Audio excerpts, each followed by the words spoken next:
Good afternoon and welcome to the National Press Club. I'm Mark Hamrick. I'm a broadcast and online video journalist with the Associated Press, and I'm the 104th president of the National Press Club. We are the world's leading professional organization for journalists, committed to our profession's future through our programming, events such as this, while working to foster a free press worldwide. For more information about the National Press Club, I'd invite you to visit our website at www.press.org and to donate to programs offered to the public through our Eric Friedheim National Journalism Library. You can find information on our website about that as well. So on behalf of our members worldwide, I'd like to welcome our speaker today, as well as those of you attending today's event. Our head table includes guests of our speaker, as well as working journalists who are club members. And I always issue this reminder, if you hear applause in our audience, we note that members of the general public are attending, so it's not necessarily evidence of a lack of journalistic objectivity. I'd also like to welcome our C-SPAN and public radio audiences today. Our luncheons are also featured in our member-produced weekly podcast from the National Press Club, available for free download on iTunes. You can also follow the action on Twitter using the hashtag #NPC Lunch. After our guest speech concludes, we'll have Q&A, and I'll ask as many questions as time permits. Well, now it's time to introduce our head table guests, and please note that a journalist's presence at the head table does not imply or signify an endorsement of the speaker. I'd ask each of you here to please stand up briefly as your name is announced, and we'll begin from your right. Sam Hosseini is Communications Director of the Institute for Public Accuracy and founder of VotePack.org. Diane Bart is a reporter for Reuters. Jonathan Salant is a reporter for Bloomberg News, and he's also one of our former presidents here at the National Press Club. Holly Johnson is a scheduler for the Congressman, a guest of the Speaker. Todd Gilman is the Washington Bureau Chief for the Dallas Morning News.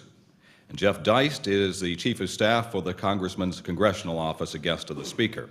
We'll skip over the podium for just a moment. Melissa Charbonneau is with Newshook Media, and she is the fabulous chair of our Speakers Committee. Without her, we'd have no Speakers program this year, and we're forever in your debt. Thank you very much, Melissa.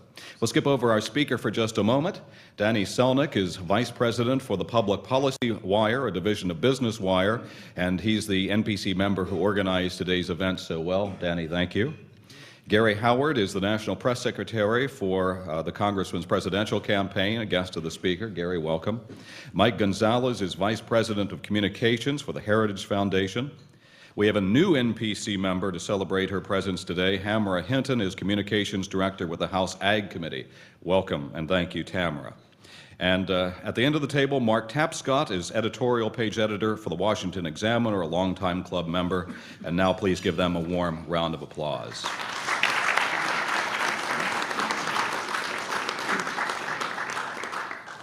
Our guest speaker today is a member of the U.S. House of Representatives, representing Texas's 11th Congressional District, who announced his run to become GOP nominee for President of the United States this past July. He's known by many as the intellectual godfather of the Tea Party movement. Our guest has called for reductions in government that go well beyond those advocated by other so-called conservatives. He wants to abolish most federal agencies, including the IRS and the Federal Reserve, and to return our monetary system to something akin to a gold standard.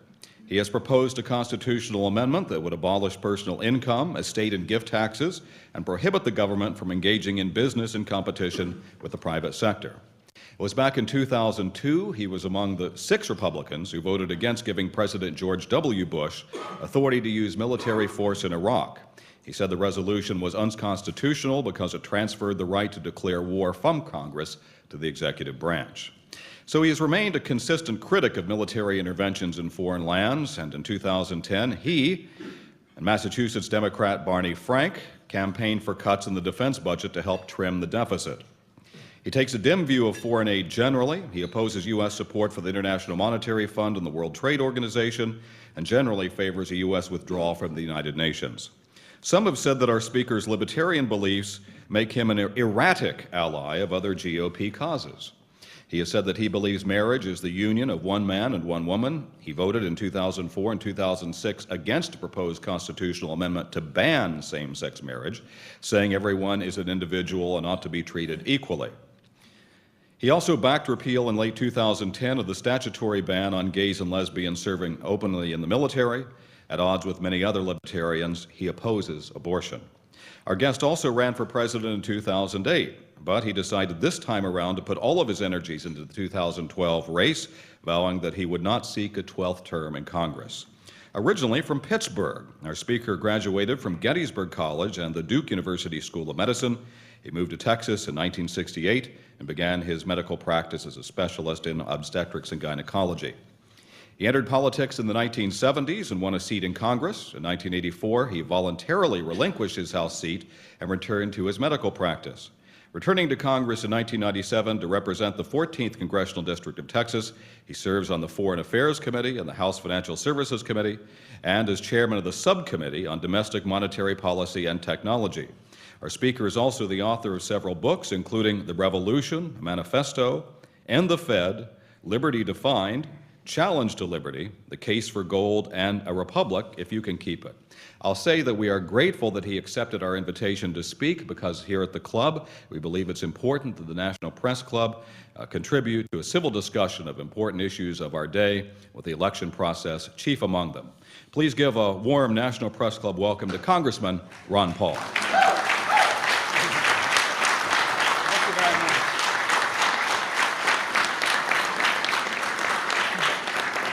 Thank you very much for that nice introduction and that nice reception. I am honored that I received an invitation to speak here today, so I'm very pleased to be here and look forward to visiting with you. You know, before I get into my remarks, I did want to make one announcement with the campaign. I'm not very good at remembering the details of campaigning because I get really very much involved in economic policy and foreign policy, and I don't talk a whole lot about the intricacies of the campaign. But you know, we did just end a quarter for fundraising, and the reports will be out, I think, on the 15th. But we do have pretty sound numbers that we have on the amount of money we collected. And I've been told by the staff that we have collected over $8 million, and also that our number of donors to the campaign now is over 100,000. So we are very pleased with that and believe that will give us the energy to keep the campaign moving right along, since right now there's a lot of energy with our volunteers and with our organization, and we have a lot of energy associated with our young people on college campuses, so that will continue. But I do want to spend some time today to get started in the discussion is on economic policy, because in the campaign, economic policy right now is the big issue, and the issue of jobs and why we're in a recession and what exactly is going on. 4 years ago, this subject came up, and even in 2007, I was talking about being in a recession, and this was sort of fluffed off. Things have changed a whole lot. My concerns about the monetary system, the Federal Reserve System, the unemployment rate, the financial bubbles that we were experiencing early on have all come about where the average person on the street knows there's something very seriously wrong. And this is not like another recession. We've had 17 setbacks, recession types, some more severe than others, since we've had our Federal Reserve System. So this whole idea that the Federal Reserve is supposed to be the major participant in central economic planning, and they're supposed to give us stable prices, and they're supposed to give us full employment. I would say the evidence is out there. They haven't done a very good job. And even though they might give you statistics and say, well, yes, prices aren't going up that much. Actually, we would like them to go up a little faster. And we only have 2% inflation when they measure prices and CPI. But that is a fiction, and I think most people know it. If you go back to the old calculation of CPI, and if you look to the free market economists, you will find that prices are going up at a rate of about 9%. And for some people in the economy, it goes up even faster. So everybody's inflation rate it's not all the same. So, you know, if you're a very wealthy person, you don't really care about the price of gasoline and other things. But if you're living on the margin, or you're a retired person, it's a very serious matter. And right now, retirees are suffering a whole lot because the last two go-arounds, they didn't get a cost of living increase, claiming that there's no price inflation to worry about.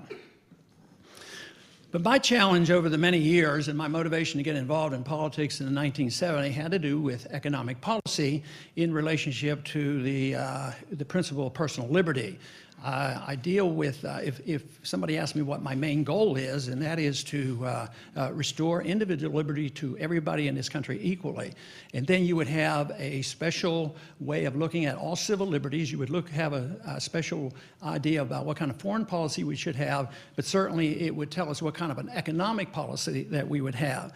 So I believe in the free market. I believe the free market is the only humane system that can provide the maximum benefits to the maximum number of people. And I reject central economic planning. My whole problem in a political sense is that we are now witnessing the failure of an economic system that has been with us, especially since the 1930s, because basically we as a people in our universities have been taught Keynesian economics, and that's planned economy, and the Federal Reserve has become the big central economic planner. But the results right now and the demonstrations on the streets, not only around the world, but here in the United States, demonstrates that there's a lot of people who are pretty upset, know there's something wrong, and they want something different. But the big goal is to define exactly why and how we got into this mess and what we have to do to get out of it.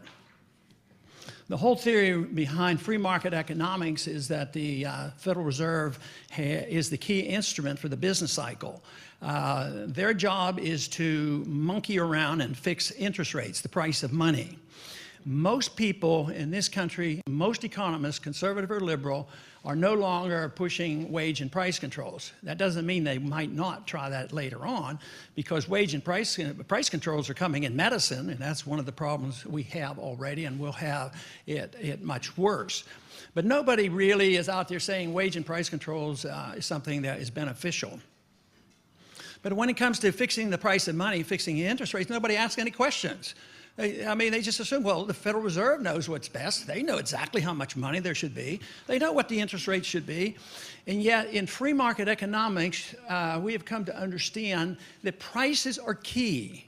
The price of a product tells the businessman and the consumer what to do. If the price is too high, the consumer doesn't buy. And then the businessman knows what to do. So without that, socialism is destined to fail. And this is what a free market economist by the name of von Mises in 1912 predicted. So he predicted the default of a communist system before it was actually really, at its best level. It was yet to come, but socialism was, explained to never work, and it didn't work, and we've seen the failure of it. The only question now is whether interventionism, which is what we have today, how long it will last. But money is 1/2 of every single transaction, and yet we don't question the fact that a couple individuals secretly, 12 people get together and say, oh, I wonder what the money supply should be this week. Oh, there's a crisis going on. Let's double the money supply. Let's create $15 trillion worth of bailouts. Who gets the bailouts? Oh, the people who are too big to fail. The people who are too little to worry about, they go and they lose their jobs and they lose their houses. This is all done behind the scenes. The Federal Reserve is bigger and spends more money than the Congress does. And there's no oversight.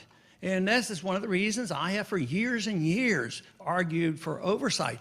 Back in the 70s, it was Henry Royce, a chairman of the Banking Committee, wanted to do it, and Henry Gonzalez, another Democratic chairman, he tried to get it done. It hasn't been done.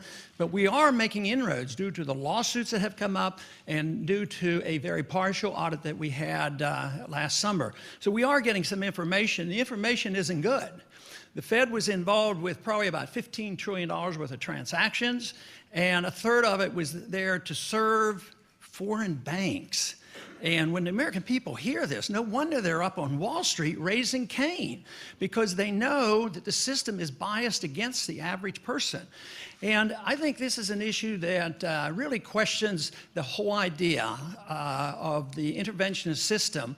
And what I said at my opening remarks was that the free market is the humane system. It's a humanitarian system. It is the very best, and yet it is we who argue for limited government and free markets are always saying, well, you guys don't care. You just put people in the gutter. You won't give them anything for free. And this is the result. Well, the result is that the system we have today, whether it's the recession or the result of a financial bubble, just think of the housing programs. We had easy money, easy credit, lower interest rate. Everybody was to have a house. And not only did the Fed make the money available, then there were the affirmative action programs telling the banks they had to make bad loans. And it seemed to work. People were buying houses. It was fantastic. The price of houses would go up and they'd borrow more against it. And people didn't know there was, I don't know how anybody could miss it, that there was a bubble out there. So they continued to do that. And then the bubble bursting, it was predictable by free market economics. It comes and what happens? Yelling and screaming and scaring the people. There's going to be a depression. There's going to be a depression if you don't bail out. Bail out the rich, bail out the corporations, bail out the banks, bail out the foreign banks.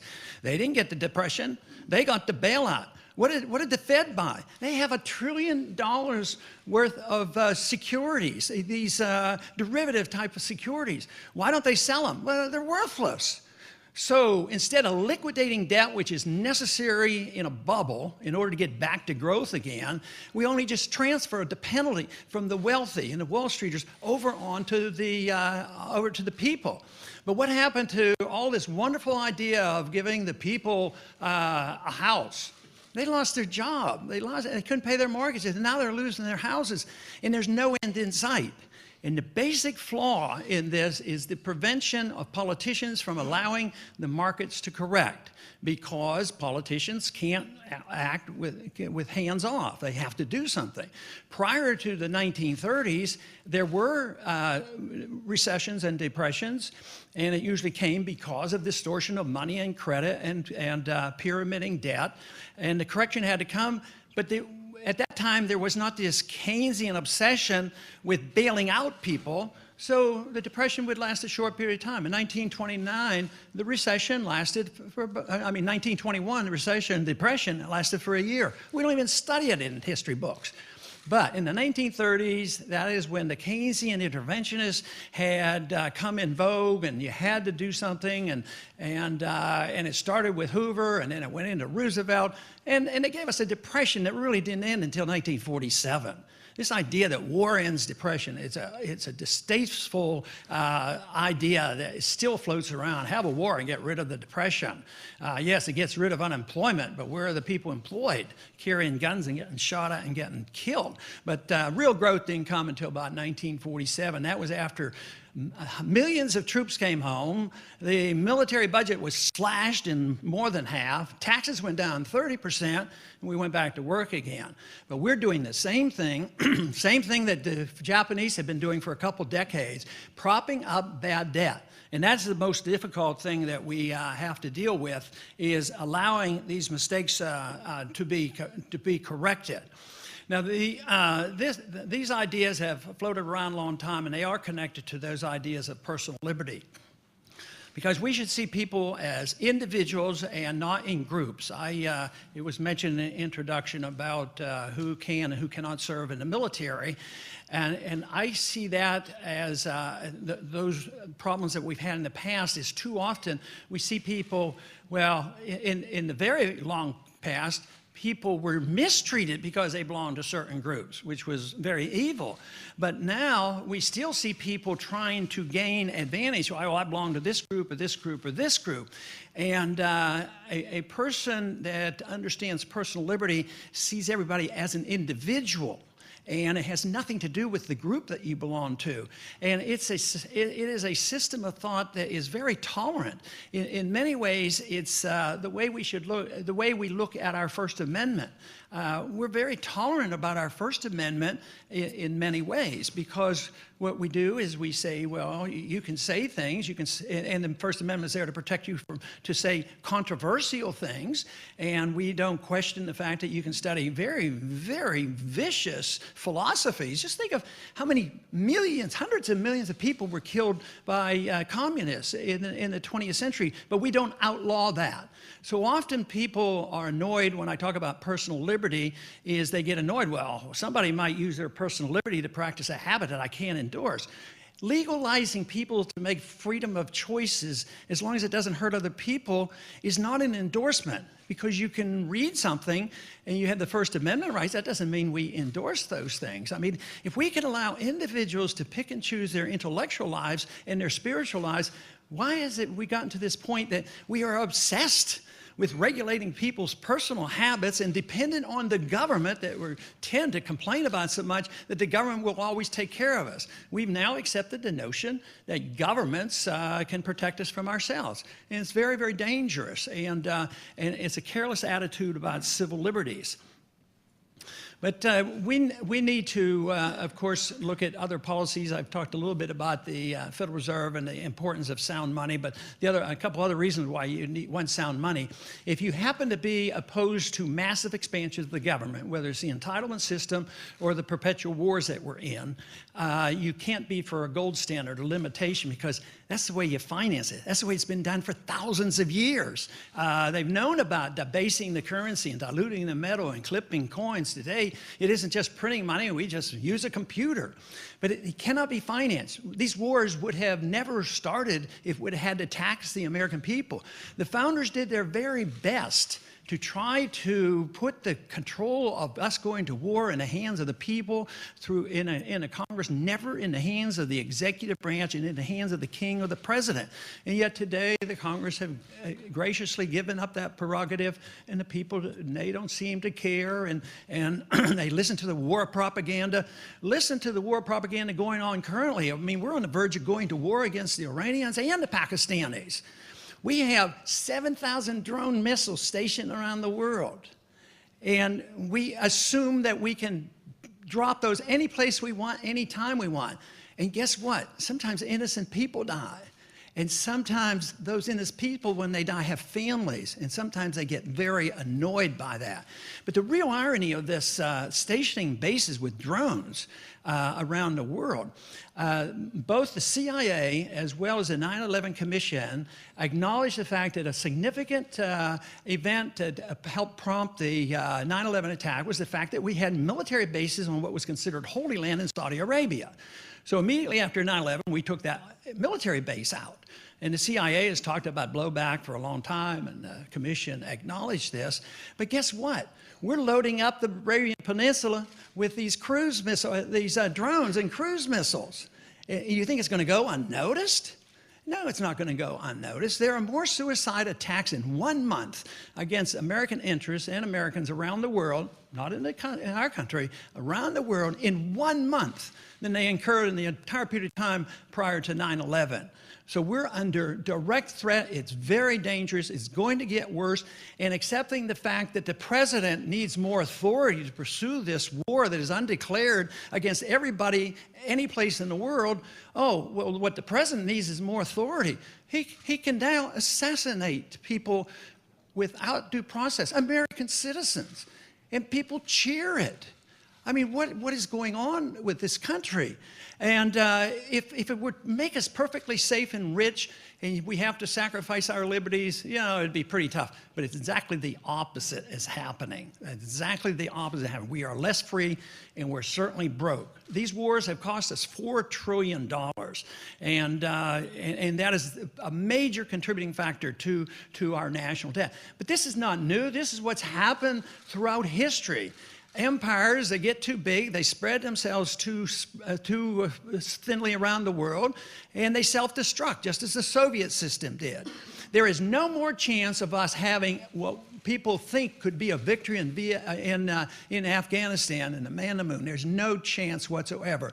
All we have is drain our resources. Just the other day up in New Hampshire, we had a significant group of veterans, many of them came back from Iraq and Afghanistan, supporting my candidacy.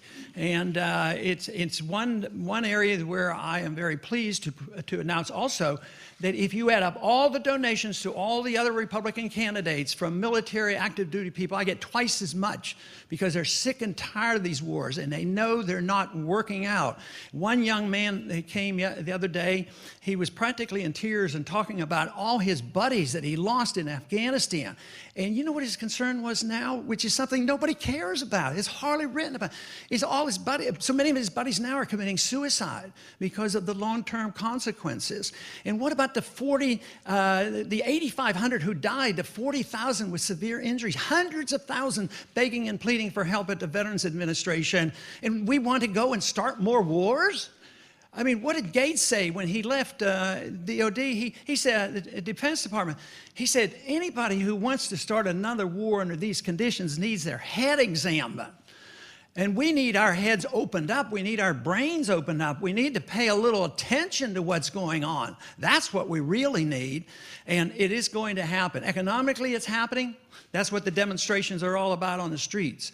And one of these days, the people are going to wake up and connect the excessive spending that we do in these wars overseas and our economic decline here in this country. So I believe very sincerely that we're in a crisis period of time right now that it's going to be a do-or-die situation. We are at a point where I think we've essentially, hopefully I'm wrong, essentially have crossed the Rubicon. You know, we have crossed that barrier from republic to dictatorship, to tyranny, to empire. We have our empire. We're in 150 countries. We have 900 bases around the world, and people are egging for more war. So we do have the empire, but what about the financing? What happens in a dictatorship? They have monopoly control of the creation of money and credit, and they have that through the monetary system that we have.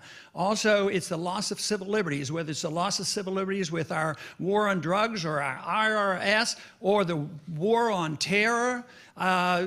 What privacy do we have? Yeah, today they're talking about the institutionalizing. The government can call up all cell phones because there's $1 trillion worth of loans out there for the students who aren't ever going to be able to pay them. They can't even get jobs. So what we're going to do is deliver all the telephone numbers to the government so they can bug all these kids that have been abused and say, when are you going to pay your bills?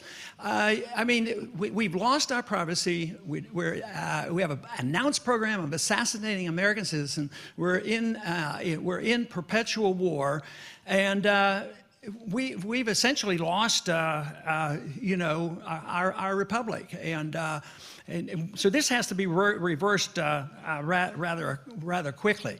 Without a strict adherence to the rule of law, let me tell you, things go downhill. And I believe that is the case. So my advocacy is for the cause of liberty, the cause for which America stood at one time, the cause of sound money and free markets, and trying to get people to get their courage back again and say, oh no, if the government doesn't do it, it's going to be destroyed. Yes, the government gave houses to everybody and they gave free education to everybody. Now they're in a dilemma and they have to follow up on the consequences of this. We have lost our understanding. There's a better understanding now of the free market economists and sound money than ever before. The evidence is quite clear about what the founders were talking about, a non-interventionist foreign policy, mind our own business. We can't solve the problems of the world. We can't go into nation building. These fights have been going on for hundreds, if not thousands of years. So we are going to be forced to make changes, and there's no reason we can't make positive changes. We can get out of this, but we have to change policy. We cannot do it with the same monetary policy, the same economic policy, and the same foreign policy. That is just a figment of an imagination if you think you can do this. You can't tinker on the edges. We don't have a budgetary crisis. We have a crisis in our understanding of what the role of government ought to be. The budget is the symptom. The taxes are the symptoms. We have to ask one way or the other, what should the role of government be? Is it to take care of us from cradle to grave and police the world and tell us what to do with our personal lives? Or is it to protect our liberties and give us sound money and enforce contracts and protect property rights? There's a big difference. And it is that part that made our country great and prosperous that we are giving up. We are seeing it disappear before our eyes. And the young people know it. The young people are awakening. They know they need something new and different, and they are coming and they're listening and they're studying about the foreign policy, and they're sick and tired of what they're inheriting. So I would say that there's every reason for me personally to be very optimistic for the changes that have come about here in the last several years. So I will continue to do this. I will continue to do the campaigning, and quite frankly, I feel pretty optimistic about how the campaign is going. Thank you very much.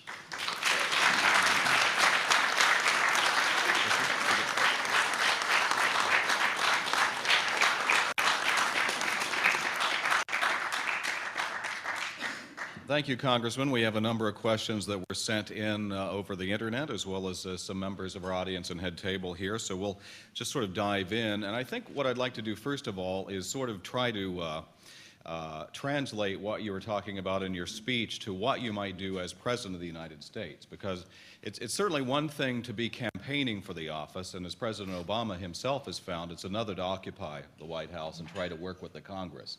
The American people seem to be somewhat dissatisfied with the lack of ability to enact policy in Washington, given the budgetary, dare we say, process over the past several months. So you're President of the United States.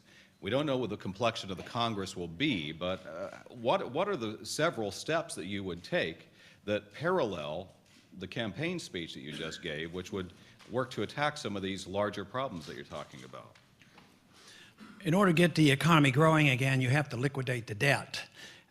You liquidate the debt by quit bailing out these agencies, which means veto the bills where the Congress tries to bail out the special interests, as well as curtail what the Fed can do in the best and most rapid manner possible for them to get out of the business of taking care of their cronies. And this would be a really very strong message.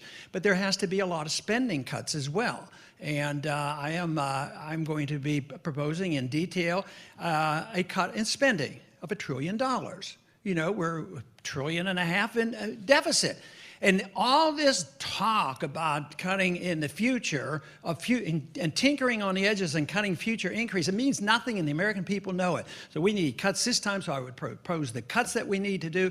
I would guarantee that we would not be abusing the civil liberties of individuals. I would bring the troops home, let those military personnel come back here and start spending their money right here at home, which would be an economic stimulus. So there's a lot the president can do, but also working with the Congress is key. And this is where I think a philosophy that I'm talking about brings people together, not by two sides sacrificing their beliefs, but I work quite well with progressive and liberal Democrats. We had coalitions of trying to prevent the wars. We still exist and talk to each other trying to get us out of these wars. And progressive and liberal Democrats are more attuned to trying to protect personal civil liberties, and at the same time bringing people together and realizing that we do have to cut spending. So it is a major task. There is no doubt about it. But I believe the program I'm talking about has a much better chance of solving our problems than to continue with the status quo. Okay, so a couple of follow-up questions, since you're at the National Press Club and we like to keep our reputation.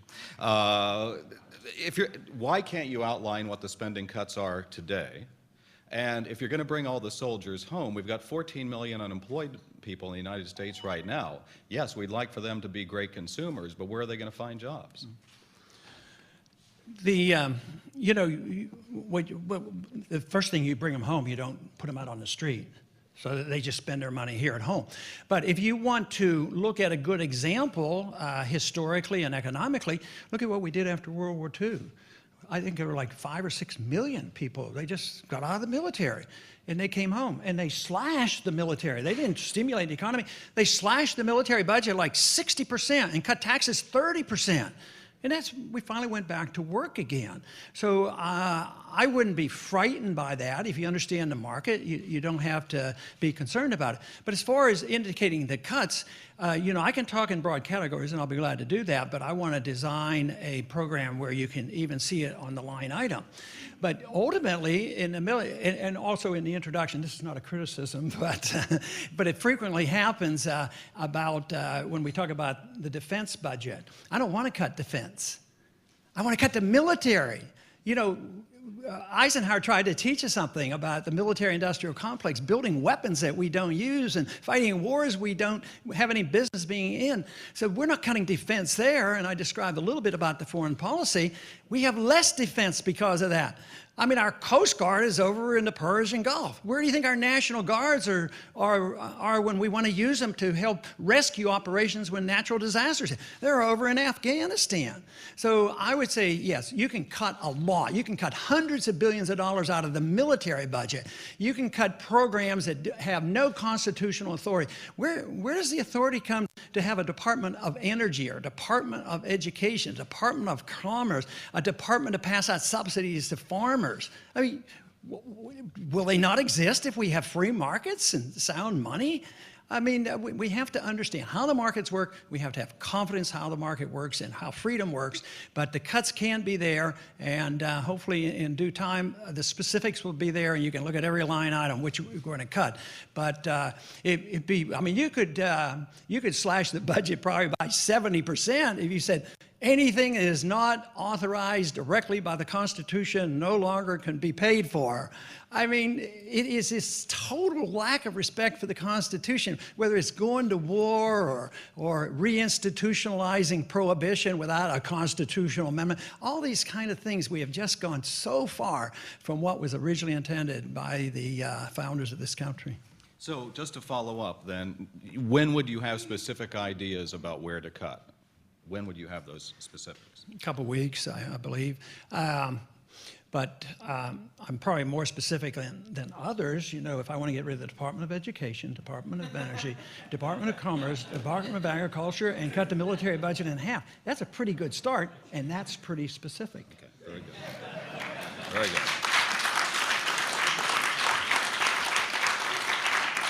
So you talk quite a bit in your speech, and you can stay up here if you want. Otherwise, we're not going to get any more questions in.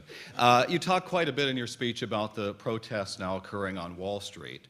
What do you see as your areas of agreement with those people? And as president, what would you do to ameliorate their concerns, since they seem to be very upset primarily with quote-unquote big business and the banks? Right, and I can't speak for the people out there because I don't know who they are and exactly what they're demonstrating against. I can argue the case for their right to express their outright frustration with what is going on. Some are liberals and some are conservatives and some are libertarians and some are strict constitutionalists. And if you read carefully a lot of what I've written on economic policy over the last 10, 15 years, I talk a lot about this, that eventually we will go bankrupt. Eventually we will undermine our productivity. We've had no new jobs in the past 10 years, yet we've had 30 million increase in our population. That eventually our jobs would go overseas and the pie would shrink, and there would be an aggressive attitude to get a piece of the pie that's no longer there. And this is what we're seeing. So you will have a mixture up there. But as far as the federal government involved in the practice of civil disobedience in the various states, it's really up to the states to deal with it. I think civil disobedience, if everybody knows exactly what they're doing, is a legitimate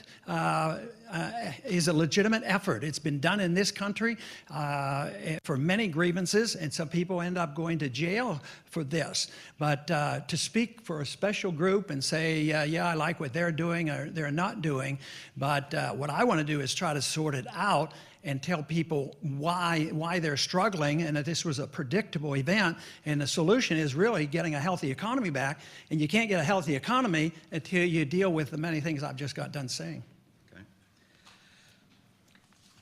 You've retained, this is a question from the audience, you've retained a solid block of the Republican vote in the polls. What do you need to do to push into the top tier of the Republican field, and what do you plan to do? I personally plan to do exactly what I've been doing for 35 years, and that is talking about the philosophy of liberty. And now it's more appropriate because people need something and they don't like what they have. I'll continue to do that, but we're going to continue to run a very well-run campaign.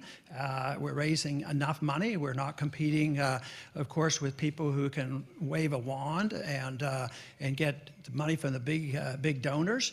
But we're going to continue to do the same. But really, the litmus test is the primaries. We have to prove ourselves in the early primaries, and that's where we're very encouraged. So are you focusing your attention on the early part of the process? Oh, yes. I spend more time in Iowa and New Hampshire, no doubt. One interesting dynamic of this campaign, which seems a little unique, is not only the shift in leadership in the polls through the process so far, in the sense that one person seems to lead one month and then may fall to the middle part of the pack after that. The other part is the seeming yearning for someone else to jump into the campaign, and the headlines of the past 24 hours focusing on Chris Christie. How do you explain this yearning, which some voters seem to be engaged in, to see someone else jump in? Does that say anything about the quality of the people who are currently running? No, I think it represents the failure of the system, and what is offered up is, the status quo. The candidates, I think, that I am up against represent a very much of a status quo, Keynesian spending, militarism, and it doesn't answer the questions. It doesn't even ask the right questions. It doesn't ask the right questions about what liberty is all about, and what about the Federal Reserve and a change in the foreign policies. Those questions aren't being asked. And I think that is and they keep looking for others. But quite frankly, I have an uphill battle. For instance, I imagine that everybody in this room, I'll bet, knows who won the straw vote in Florida. I want to see a hand up if you don't know who won the straw vote in Florida. Everybody knows. Does anybody know who won the straw vote in California? There, one person. It just happens that yours truly won the straw vote in California, and but it's a non-event. It was a non-event. So I have an uphill battle, and it was well documented. Matter of fact, the documentation of the total ignoring of me coming in tied for first place, essentially, in the Ames straw vote, we at least were able to turn around that the exclusion of me being tied for first place became an issue, and I think we did quite well. I don't lay awake at night worrying about this, because that's part of the way the system works, but it also explains why, if there is somebody out there offering something different and something American people like, we have to compensate for our ability to get the message out. Where I feel good, if I go to the university campus and get 1,500 young people out, they've gotten the message, because they don't depend on the conventional method of getting their news, and they use the internet. They know what's going on, and they are giving me a lot of encouragement. So is that to say that you have a problem with the way the news media is treating your campaign? No, I just accept it because that's the way it's been. All politicians have a problem to a degree. Yes, I would say that if you want to see an explanation of it, is look at Jon Stewart. He demonstrated it rather dramatically, exactly what was going on. And yes, it makes a big difference. So, but I think that if we're worth our salt, and we can raise the money, and we can communicate, I would say, for the most part, I really get a pretty fair shake. But sometimes when it's, this whole thing, I'm really not the right person to ask is why these things happen, because I don't have any idea. I think people should be asked why some things news and other things aren't. And it's a fact of life. Questioner says you have raised more money than many other Republican presidential candidates. You have legions of small donors and passionate supporters. Why hasn't that translated into a better boost at the polls, and last time around into votes in the primaries as well? Well, it's a different world compared to 4 years ago, so we can't hardly even talk about it, because the fundraising is easier, the support is much greater, the organization is much more organized, much more professional, and our polls do not discourage us, both in New Hampshire and in Iowa, and that will be the litmus test. You have to finally do well in the polls. You have to overcome all the obstacles of getting the message out and raising the money and getting the organization in. So no, but as far as progress is concerned, I'm pretty satisfied with the way we've made progress. So obviously, you brought up the issue of fundraising in your speech and that you're feeling good about that. The questioner asked, what kind of a boost do you think Governor Perry will get from his announcement that he raised $17 million for the campaign, and would he be regarded as the front runner? Maybe, but if you get 8 million, half as much, and you get it from small individual donors who are fervently engaged in campaigning for you, that's a lot different than getting money that more likely might have come for the other candidates from the special interests. You know, I don't get that type of money. I've been on financial services, you know, for all these years, but, you know, bankers don't come and donate me any money. You know, I wonder why, because they know where I stand. So, no, I think it's much different. So all donors are not equal. You know, I will take my smaller donations with the enthusiasm of the people who send me the money. Well, since you raised the issue of raising money, and obviously you're reliant on that in the system in which you toil, how do you feel about the way that the system now works in the sense that fundraising is such an important part of it? You have the Supreme Court giving a certain amount of power to corporations that was not given to them in the past. Does that make it more difficult for a candidate like you that isn't working through the system the same way as other candidates might? Probably, but I don't know how important it is. You know, the president says he'll raise $1 billion, so that money's big stuff. But there's a limit. I look at it on the more positive side. There's been some very wealthy individuals who self-financed, and they may win, but they might not get reelected, and sometimes they don't win. So money isn't the only issue. So I think that.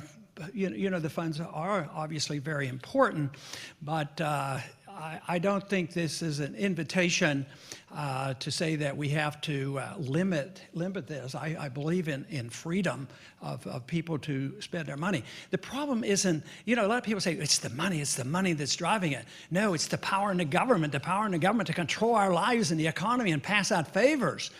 And besides, if you have individuals that might resist the temptation to accept it. They don't donate my money to me, and the lobbyists don't even come to see me. And that's quite a bit different. So I don't think, money is pretty darn important, but I don't think it's the final answer. And of course, we have to prove ourselves. So we have a student from the University of Tampa who asked the question, why is it, and obviously we're assuming he's right by posing the question, or he is, why is it that you receive more donations from military members than any other candidate? Is that true, first of all? That is absolutely true. And I did mention it in the talk. I said that I got, I think I did, I got twice, we don't know about this quarter, but so far, I've gotten more than twice as much money from active military duty than all the other Republican candidates put together. So that should be a message. Also, more than Obama got, and he's the commander-in-chief. But it tells me one thing. The young people, the military people, they're sick and tired of the war. They want to come home. That's the message I'm getting every single day. Those numbers are growing of the fruitlessness of this war. And it is up to us, the people, to look at this as a moral issue and a constitutional issue. If we looked at this as a moral issue, a monetary issue, and a constitutional issue, we wouldn't have lost one soldier over there. And it's just endless. It's on and on and on. And it's because we break the rules. If we were more restrained, matter of fact, before we went into Iraq, I'm on international relations, I made them vote on a declaration of war. I said, I'm not going to vote for this, but if you want to go to war, you go to war and vote for it. Be up front. Oh, no, we don't want to do this. We want to just give the president the authority to make up his own mind. And that, of course, is an example of the loss of the republic and delivering one of the reasons we fought our revolution, why the founders explicitly said the president can't go to war this way. And look at where we've been. Look at where we've been. I was in the military for 5 years during the 1960s. And that war wasn't declared. Korea wasn't declared. We don't even care about national sovereignty. We go to war under the UN banner and NATO, and now the president doesn't even tell us. He goes and starts another war in Libya, and he doesn't even mention it to us, and we have to dig it out. And what is so discouraging is the lackadaisical attitude about the people. But that is what I'm hoping to change. And quite frankly, I think we are changing that. I think there are some polls that show now that a definite majority of the American people say enough is enough, it's time to come home. So and along those lines, you recently suggested that the killing of the suspected terrorist in Yemen could be an impeachable offense. And this is after, I believe, you seemed to agree earlier with the suggestion that U.S. military involvement in Libya was also along those lines. If that's indeed the case, and you're saying the American people should have the courage of their convictions that they may or may not have, why not then go ahead and draw up the articles of impeachment? Well, I'd have to do it for every president I've ever seen around here because they haven't followed the Constitution, and it's a practical matter. I mean, there's not going to be an endorsement. Nothing's going to happen. And they asked me whether that was an impeachable offense, and it is. I mean, just ignoring the Fifth Amendment and assassinating American citizens without due process, and won't even tell us what the rules are. Oh, but he's a threat. Can you imagine being put on a list because you're a threat? What's going to happen when they come to the media? What if the media becomes a threat? Or a professor becomes a threat? Someday that could well happen. This is the way it works. It's incrementalism. Oh, fear-mongering. It never would happen in America. It's slipping and sliding, let me tell you. So I would say that we shouldn't do this with totally ignoring this. We better pay attention to it. But I'm not sure you answered the question other than to say you would have had to do it for every president. If indeed you believe that's the case, why not go ahead and press the case? I don't think it accomplishes anything because the sentiment is not there. So I don't think that would be achievable. I think it's more important that we educate the people to understand how offensive it is. And then if there is a consensus, then that will come along. And I'd probably have a coalition of people that would agree with that. A lot of people now are having second thoughts about that assassination. But this was an announced policy in February of 2010 by Dennis Blair. And he used the word assassination. Sometimes on the media they'll say, oh, Ron Paul says he was assassinated. Where did he come up with that word? From Dennis Blair, who said that that is now our policy. And just think of the list we already have at the airport. You are a potential terrorist by going through the airport because they can violate all your civil liberties. And they can put you on these lists. How do you get your name off a list if you're a threat? And thousands of people are on these lists. And like I tried to demonstrate in my talk, we are not safer for it. We're broke and we're in greater danger. And this whole idea, Robert Pape is somebody I've read and studied along with Michael Schur. Schur was a CIA agent. His main job was to trail and deal with Osama bin Laden. Robert Pape, he is the expert on suicide terrorism. And he says the number one reason on every suicide terrorist attack that he has studied, the number one reason why somebody would do it is occupation.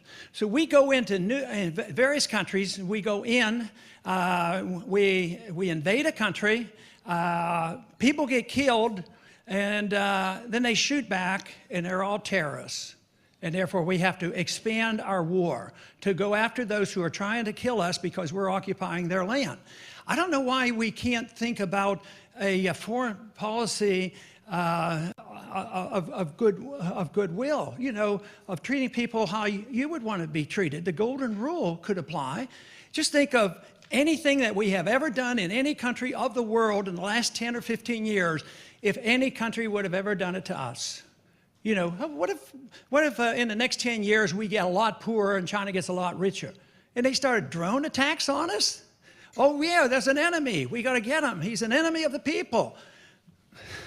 We can't allow that to happen. And this is what is going on today. There is a transition away from protecting personal liberties. And I want to protect these liberties. I don't want prior restraint on the media, certainly, but I don't want prior restraints on you as an individual. Why can't we apply this whole principle of prior restraint, this censorship of the media? We respect that, but we ought to do that for all individuals rather than saying, oh, he's a threat, he's a terrorist, and, but we don't have to tell you why we put him on the terrorist list. Well, if they have a reason, tell us. Have a trial. I mean, we tried Adolf Eichmann. I mean, the Israelis tried Eichmann, you know, and just think of his monster. All the Nazi criminals were tried. They were taken to court and then executed. There, you know, quite a few examples like that. McVeigh is another one. Oh, everybody knew he did it. But the reason we do this is because we want to protect the rule of law for ourselves, not for the. It's sort of like you protect First Amendment rights to protect the right to say controversial things, not to talk about the weather. You know, and that's why you have to protect the courts, not because they're the bad people. We're not protecting it for them. We're protecting it so that it doesn't get out of hand, and it is a crucial matter. So when you talk about the cause of terrorism being the occupation of other lands, how did that fit into what happened on 9/11? Read Michael Schur and Robert Pape. They give you the clear. Just break it down for us for 20 seconds. 20 seconds. It is the fact that the explained reason for hitting us on 9/11 were military bases in Saudi Arabia. There was one. Like I said, 9/11 Commission conceded that. CIA conceded that.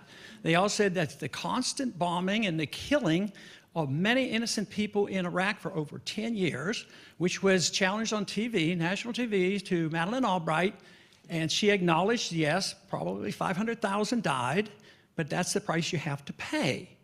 And those are the reasons that they gave for doing it.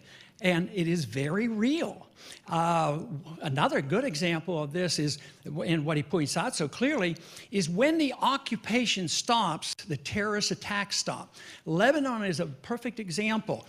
We went into Lebanon in the early 80s, and we were seen as occupiers. We were attacked, and 241 of our Marines were killed by suicide terrorists. Eventually, we left soon after that. The French left and the Israelis left. There was no more suicide terrorism. It just stopped like that. And the interesting thing is, this is worth looking into, when Reagan wrote his memoirs, he said that he would never turn tail and run, but he did, because he had not realized the irrationality of the politics in that region. And he said if he had been more neutral, followed the policy of neutrality, those Marines would still be alive. And that took a lot of courage for Reagan to write that and admit the shortcomings in his foreign policy at that time. Okay, Congressman, we're almost out of time. Before we get to the last question, a couple of housekeeping matters we like to take care of. A reminder about upcoming luncheons. On October 13th, Secretary Ray LaHood with the U.S. Department of Transportation. On October 19th, Natalie Cole will talk about the American Liver Foundation's public health initiative called Tune In to Hep C. Harvey Levin from TMZ will be here October 24th to talk about the changing landscape in entertainment coverage.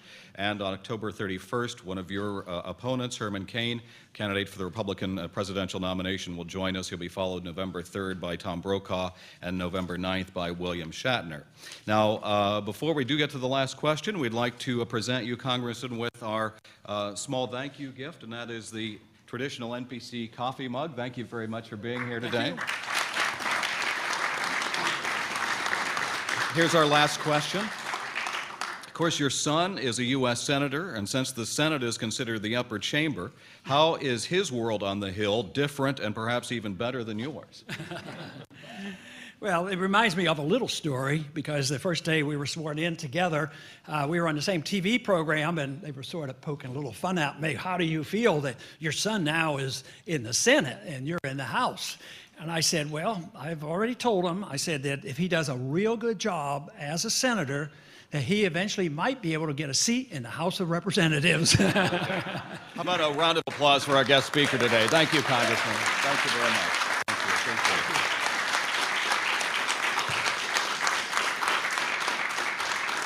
it. Thank you all for coming here today. I'd also like to thank our National Press Club staff, including our library and broadcast center staffers, for helping to organize today's event. And a reminder that you can find more information about the National Press Club on our website. If you'd like to get a copy of today's program, you can check that out at www.press.org. And I'll reach for the gavel and say thank you, and we're adjourned.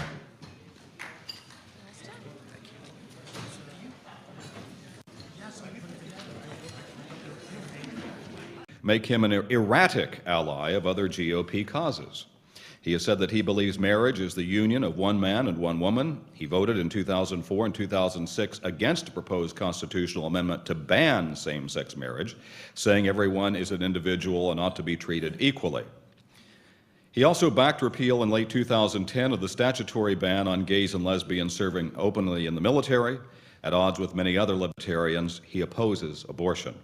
Our guest also ran for president in 2008, but he decided this time around to put all of his energies into the 2012 race, vowing that he would not seek a 12th term in Congress.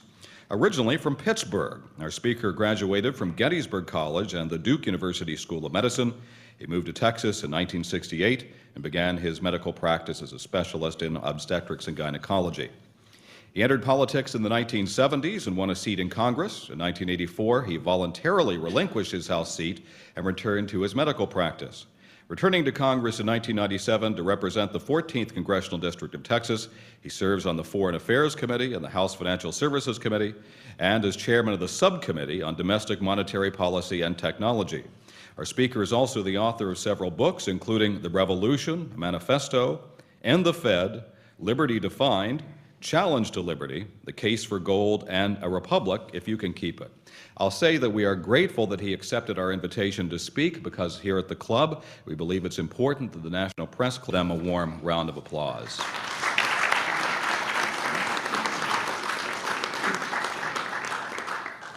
Our guest speaker today is a member of the U.S. House of Representatives, representing Texas's 11th Congressional District, who announced his run to become GOP nominee for President of the United States this past July. He's known by many as the intellectual godfather of the Tea Party movement. Our guest has called for reductions in government that go well beyond those advocated by other so-called conservatives. He wants to abolish most federal agencies, including the IRS and the Federal Reserve, and to return our monetary system to something akin to a gold standard. He has proposed a constitutional amendment that would abolish personal income, estate and gift taxes, and prohibit the government from engaging in business in competition with the private sector. It was back in 2002 he was among the 6 Republicans who voted against giving President George W. Bush authority to use military force in Iraq. He said the resolution was unconstitutional because it transferred the right to declare war from Congress to the executive branch. So he has remained a consistent critic of military interventions in foreign lands, and in 2010, he and Massachusetts Democrat Barney Frank campaigned for cuts in the defense budget to help trim the deficit. He takes a dim view of foreign aid generally. He opposes U.S. support for the International Monetary Fund and the World Trade Organization, and generally favors a U.S. withdrawal from the United Nations. Some have said that our speaker's libertarian beliefs at the head table does not imply or signify an endorsement of the speaker.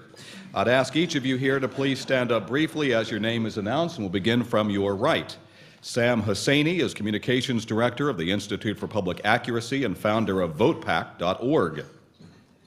Diane Bart is a reporter for Reuters. Jonathan Salant is a reporter for Bloomberg News, and he's also one of our former presidents here at the National Press Club. Holly Johnson is a scheduler for the Congressman, a guest of the Speaker. Todd Gilman is the Washington Bureau Chief for the Dallas Morning News. And Jeff Deist is the Chief of Staff for the Congressman's Congressional Office, a guest of the Speaker. We'll skip over the podium for just a moment. Melissa Charbonneau is with Newshook Media, and she is the fabulous chair of our Speakers Committee. Without her, we'd have no Speakers program this year, and we're forever in your debt. Thank you very much, Melissa. We'll skip over our speaker for just a moment. Danny Selnick is Vice President for the Public Policy Wire, a division of Business Wire, and he's the NPC member who organized today's event so well. Danny, thank you. Gary Howard is the National Press Secretary for the Congressman's presidential campaign, a guest of the Speaker. Gary, welcome. Mike Gonzalez is Vice President of Communications for the Heritage Foundation. We have a new NPC member to celebrate her presence today. Tamara Hinton is Communications Director with the House Ag Committee. Welcome and thank you, Tamara. And at the end of the table, Mark Tapscott is editorial page editor for the Washington Examiner, a longtime club member, and now please give club contribute to a civil discussion of important issues of our day with the election process chief among them. Please give a warm National Press Club welcome to Congressman Ron Paul.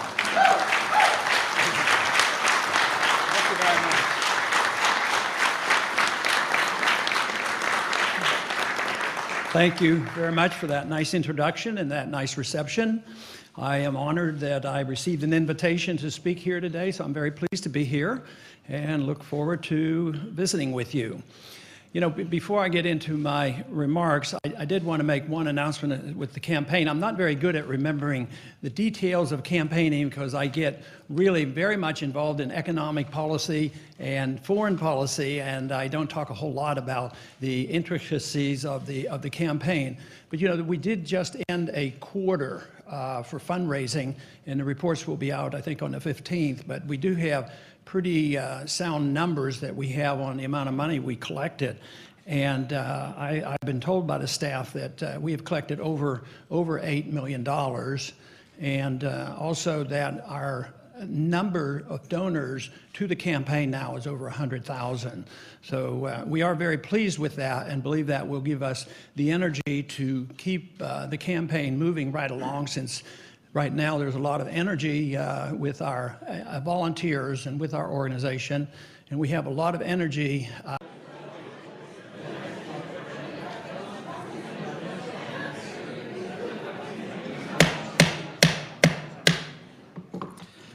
Good afternoon and welcome to the National Press Club. I'm Mark Hamrick. I'm a broadcast and online video journalist with the Associated Press, and I'm the 104th president of the National Press Club. We are the world's leading professional organization for journalists, committed to our profession's future through our programming, events such as this, while working to foster a free press worldwide. For more information about the National Press Club, I'd invite you to visit our website at www.press.org and to donate to programs offered to the public through our Eric Friedheim National Journalism Library. You can find information on our website about that as well. So on behalf of our members worldwide, I'd like to welcome our speaker today, as well as those of you attending today's event. Our head table includes guests of our speaker, as well as working journalists who are club members. And I always issue this reminder: if you hear applause in our audience, we note that members of the general public are attending, so it's not necessarily evidence of a lack of journalistic objectivity. I'd also like to welcome our C-SPAN and public radio audiences today. Our luncheons are also featured in our member-produced weekly podcast from the National Press Club, available for free download on iTunes. You can also follow the action on Twitter using the hashtag #NPCLunch. After our guest speech concludes, we'll have Q&A, and I'll ask as many questions as time permits. Well, now it's time to introduce our head table guests, and please note that a journalist present